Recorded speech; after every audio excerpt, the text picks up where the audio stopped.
These days, Mary Johnson spends more time at home than she'd like. All of my time.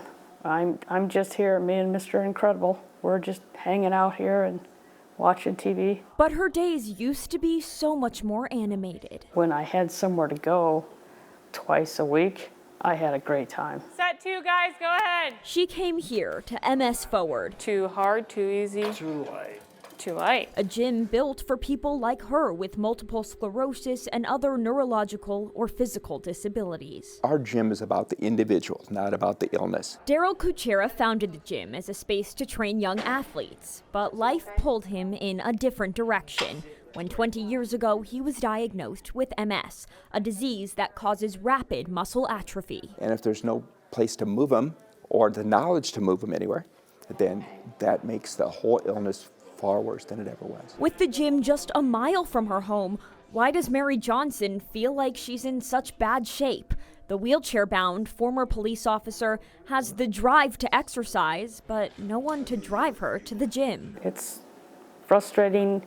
It's maddening. Oh, you're right. When he moved into this space in 2016, Kuchera expected many of his clients to ride a Mobi bus. That's Metro Omaha's paratransit system for people with disabilities. But the curb-to-curb service only picks up and drops off within 3/4 of a mile of a Metro bus route, not including express lanes. And MS Forward is not within those boundaries. It is absolutely heartbreaking to me every time I get on the phone with somebody and tell them that unfortunately we don't provide service where they go. Nicole Ebat is the senior manager of community relations for Metro, which is fueled by taxpayer dollars. She says going the extra mile, literally, for each person who needs a ride just isn't feasible within the bus entity's budget. Is it where we want it to be? Not necessarily.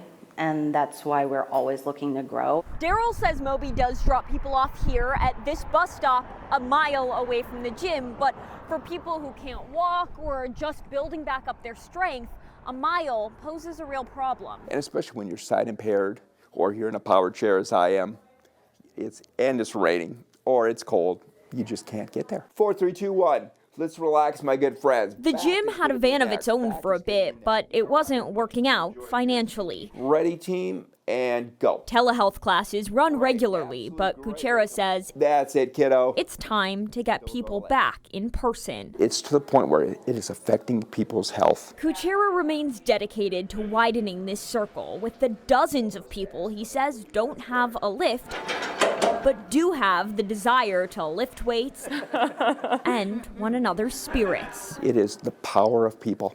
It is amazing. So he's looking for an avenue to get people like Mary Johnson back at it. I would love to be back down there. We were a family, and now we're broken. Like strength, bonds can be built back up. And in this space, there's no lack of determination. 2, 1, how great are you guys? Joey Safchik, KETV, Newswatch 7.